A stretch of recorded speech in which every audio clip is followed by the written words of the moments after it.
আরে বলছি দাদা, আপনারা তো লোকাল ট্রেনে বকখালি পৌঁছালেন আর একটা 350 টাকার হোটেলেও উঠলেন, কিন্তু এরপরে যেটা থাকছে সেটা হচ্ছে খাওয়া দাওয়া। খাওয়া দাওয়া কোথায় করবেন? জানি হোটেলে খাওয়া দাওয়ার ব্যবস্থা রয়েছে, বাট কম টাকা যদি খেতে চান বকখালি সি বিচের দিকে যেতে দু সাইডে প্রচুর হোটেল রয়েছে। তো চলুন দেখা যাক। আমার হচ্ছে দুপুর 1:52, আমরা খেতে যাব, দুপুরে লাঞ্চ করতে যাব। হোটেলে খাবার দাবার ব্যবস্থা রয়েছে, যেরকম আপনারা আগের ভিডিওতে দেখেছেন যে যদি আমরা অর্ডার করি ওরা খাবার দিয়ে যাবে। বাট তাও এখানে বেশ কিছু হোটেল রয়েছে যেখানে ভালো ভালো খাবার পাওয়া যায়। আগে আমার পুরানো অভিজ্ঞতা রয়েছে, তো সেরকম একটা হোটেলে যাব। সামনে রাস্তার দুধারে প্রচুর হোটেল রয়েছে, তো চলুন দেখি কোথায় কি পাওয়া যায়। হেঁটে যাচ্ছি বকখালি সি বিচের দিকে। যেমন দেখতে পাচ্ছেন এদিকে রয়েছে লেফট সাইডে হোটেল, এই রাইট সাইডে হোটেল। তো আমরা একটু এগিয়েই যাবো। এসে গেছি এখানে bus stand, Bakkhali bus stand. দেখবেন এখানে বনশ্রী এসি হোটেল রয়েছে, এর পাশে রয়েছে আদি বনশ্রী হোটেল।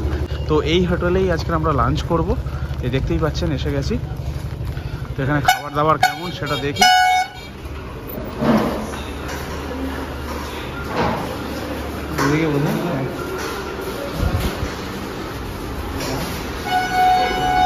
সামনে বসে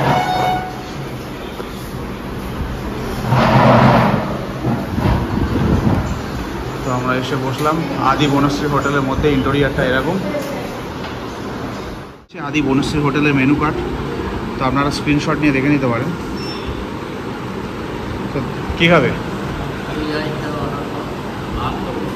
সবজি মিল 70, ডিম মিল 80, রুই মিল 100, কাতলা মিল 170। তো এরকম অনেক কিছুই রয়েছে। তো আমরা কি রুই মিল বলি? তো আমরা রুই মিল বলছি। রুই মিল অর্ডার করেছি 100 টাকা করে। রুই মাছ থাকবে, সম্ভবত ভাত রিপিট হবে যতবার আপনি চাইবেন, বা সবজি ডাল রিপিট হবে, সেটা আমি জেনে নেবো। তো মোটামুটি আপাতত আমরা রুই মিল অর্ডার করেছি দুজনের জন্য। তো আসুক তারপর দেখাচ্ছি। এসি চলছে না, ওয়েদারটা একটু ঠান্ডা বলে। এই হচ্ছে ইন্টেরিয়র। বুধবার বলে একটু ফাঁকা রয়েছে, আর শনি রোববার এগুলো জায়গা দিতে পারবে না। তো সেই যাচ্ছে। আচ্ছা বলছি ভাই, ভাত রিপিট হবে, ডাল এগুলো রিপিট হবে, আনলিমিটেড তাই তো? এসে গেছে ভাত আমাদের। একটা শসা রয়েছে, পেঁয়াজ রয়েছে, লেবু রয়েছে, আর একটা আলু ভাজা। তো বাকি কি আসে সেটাই দেখাচ্ছি। ডাল আছে। এটা কি আছে? আচ্ছা আচ্ছা, ওটাও ডাল নাকি? ওটা কি আছে? আলু পোস্ত আছে।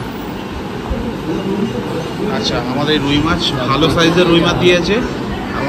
আমাকে গাদার পিস দিয়েছে, ওকে পেটির পিসগুলো খুব সুন্দর বড় পিস দিয়েছে।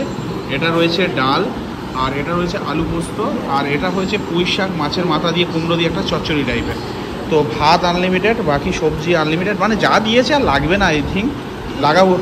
হ্যাঁ, তো ভাত লাগতে পারে, তো বাকি সব কিছু আনলিমিটেড রয়েছে। তো খেয়ে এই খেয়ে উঠতে পারবে না হয়তো। তো মোটামুটি যা দিয়েছে না, ভাত হয়তো লাগতে পারে, তরকারি যা কোয়ান্টিটি রয়েছে আর চাইতে হবে না। তো শুরু করো। আমিও একটু খেলাম, আমার তো বেশ ভালোই লাগলো। এদের কাঁকড়া, এদের যে আরও পদগুলো রয়েছে সেগুলোও ভালো, যদিও বিকেলে খাবো সেই কারণে এখন খাচ্ছি না। হ্যাঁ, এদের সব কিছুই মানে নাম আছে এদের খাবার। ডাল আলু ভাজাটা তো বললো, তো আলু পোস্তটা আমি একটু, এখানে আলু পোস্তটা একটু ঝোল না।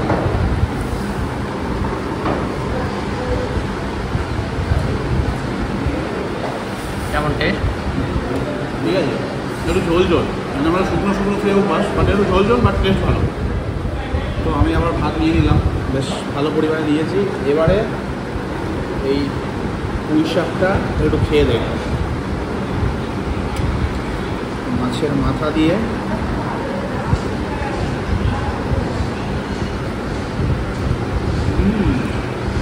এটা চরম, এটা চরম, এটা অসাধারণ।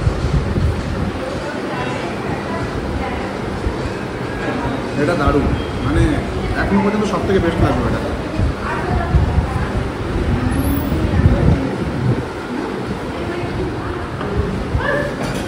দারুণ লাগছে।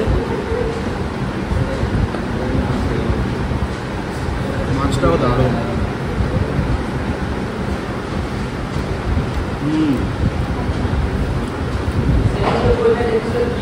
এটাও ভালো, বাট সব থেকে বেশি ভালো লেগেছে আমাকে এই জিনিসটা।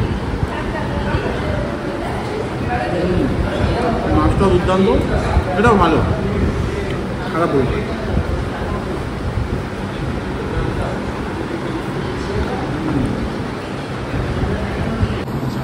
আমার তো ভালোই লেগেছে। তো অ্যালেনের কেমন লাগছে, ওভারঅল কেমন লাগলো?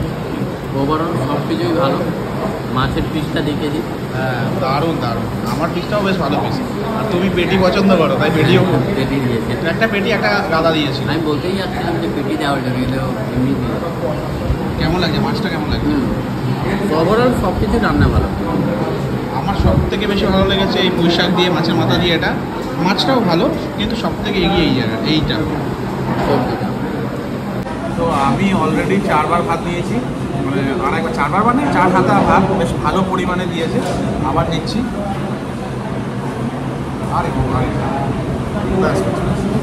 মানে এতটা তরকারি রয়েছে আর এত সুন্দর টেস্ট, মানে আমার মানে 6 বার মানে 6 হাতা ভাত দিয়ে নিলাম।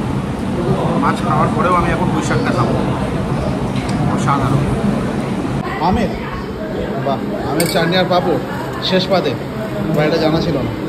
বাহ, লাভ পাঁপড় আর আমের চাটনি, অসাধারণ। জমিয়ে দিল দুপুরটা, তাই না? বৃষ্টি পড়ছে আর মানে 100 টাকায় ভরপুর খাওয়া দাওয়া। আর এই জিনিসটা তো মানে জানা ছিল না, চাটনি পাঁপড়ও আছে। হ্যাঁ আমিও জানতাম না। যাই হোক, মানে বেশ বড় বড় লাভ পাঁপড় সঙ্গে চাটনি। এটা খেয়ে বলো কেমন, চাটনিটা খাও।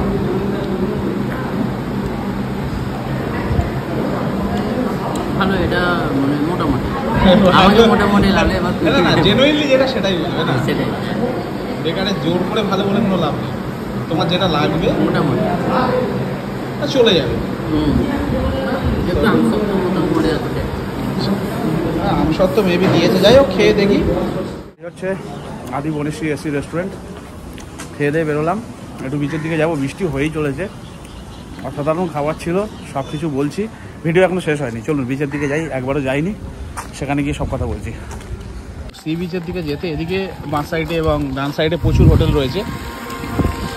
এখানে আমরা টেস্ট করিনি, আপনারা চাইলে এখান থেকেও খেতে পারেন, এরকম কোনো ব্যাপার না যে ওখানেই যেতে হবে। বাট আগে খেয়েছি, অভিজ্ঞতা ছিল, ভালোই হয়, তাই আপনাদের দেখালাম। তো এখানে হোটেল রয়েছে মোটামুটি বাস স্ট্যান্ডের আগে থেকে আর এই সি বিচের এই বালুতট পর্যন্ত, এটা ওয়েস্ট বেঙ্গল গভর্নমেন্টের যে প্রপার্টিটা রয়েছে এর আগে পর্যন্ত এদিকে প্রচুর হোটেল রয়েছে, সামনেও হোটেল রয়েছে, যেখানে আপনার ইচ্ছা হবে খেতে পারেন। তবে আদি বনশ্রী অনেক নাম করা, মোটামুটি সবাই আসলে এখানে খায়। আমিও আগে খেয়েছি, আমার আগের অভিজ্ঞতা ছিল, তাই এবারেও গেলাম, নিরাশ হলাম না।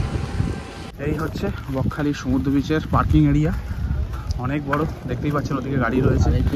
হারিয়ে যায় তাহলে অ্যানাউন্সমেন্ট। হ্যাঁ, এই অফিস রয়েছে, পার্কিং অফিস। এখানে এসে যদি বলেন যে কাউকে খুঁজে পাচ্ছেন না, অবশ্যই তারা অ্যানাউন্স করবে। তো এই হচ্ছে বিস্তীর্ণ পার্কিং এরিয়া, সামনেই রয়েছে বিচ, আর ওইদিকে রয়েছে বকখালি পিকনিক গার্ডেন। এই আমরা এসে পৌঁছালাম সাদাবালির তট, বকখালি সি বিচ। এগুলো যা দেখতে পাচ্ছেন দূরে দেখছেন আইসক্রিমের স্টল রয়েছে, আর এগুলো সব মাছের স্টল, মাছ ভাজা, তারপরে কাঁকড়া, এগুলো সব পাওয়া যায়। সন্ধ্যার সময় করে এটা ওপেন হয়, তো সন্ধ্যার সময় অবশ্যই আসবো। তো আমরা এই বকখালি সি বিচের এই গাছটার নিচে একটু দাঁড়িয়েছি, কাজের কাজ কিছু হচ্ছে না, চশমা ভিজে গেছে। তো জাস্ট আপনাদের দেখালাম, আমরা আদি বনশ্রী হোটেল থেকে খেয়ে দিয়ে এলাম। খাবার দাবার ওভারঅল খুব ভালো ছিল। পোস্তটা একটু অন্যরকম লেগেছে, অন্যরকম বলতে একটু ঝোল ছিল, আমরা নর্মালি একটু শুকনো পোস্ত খাই। মাছ ভালো ছিল, পুঁই শাক যেটা ছিল ওটাও খুব ভালো ছিল, ডাল ভালো ছিল, আর ভাত তো আমি 4-5 বার নিলাম মনে হয় সম্ভবত, আর অ্যালেন 2 বার নিয়েছে। তো ওভারঅল এই হোটেলটা বেশ ভালোই ছিল, আমার আগের অভিজ্ঞতা ছিল এই হোটেলে খাওয়ার, তো যথেষ্ট ভালো। একই জিনিস রয়েছে, হতাশ হয়নি, যেটা একটু আগে বললাম। তো পরিষ্কার পরিচ্ছন্ন, এসি, বাট এখন এসি চালায়নি যেহেতু ওয়েদারটা ভালো রয়েছে। আর আপনারা যদি আসছেন বকখালিতে এই হোটেলে খেতে পারেন, তাছাড়া রাস্তার দুপাশে প্রচুর হোটেল পেয়ে যাবেন, কিংবা আপনাদের হোটেলে যদি খাবার ব্যবস্থা থাকে সেখানেও খেতে পারেন। তো মোটামুটি এই ভিডিওটা বানানোর উদ্দেশ্য এটাই ছিল যে বকখালিতে ভালো, দেখুন টোটাল আমার খরচা হলো 220 টাকা, এটা বলা হয়নি আপনাদের। 100 টাকা করে রুই মাছ আর 20 টাকার জলের বোতল, এটা বিসলারি বোতলই দিয়েছে। তো মোটামুটি 220 টাকায় ভরপুর খাওয়া হয়েছে, জবরদস্ত খাওয়া হয়েছে আগে বলে। তো আপনাদের হোটেলে যদি খাওয়ার ব্যবস্থা থাকে সেখানে খেতে পারেন, যদি বাইরে খাচ্ছেন তো এই হোটেলটা ট্রাই করতে পারেন। তো আমাদের এক্সপিরিয়েন্স খুব ভালো ছিল। তো এটুকুই ছিল এই ব্লগে, দেখা হবে পরের ভিডিওতে, ভালো থাকবেন সবাই।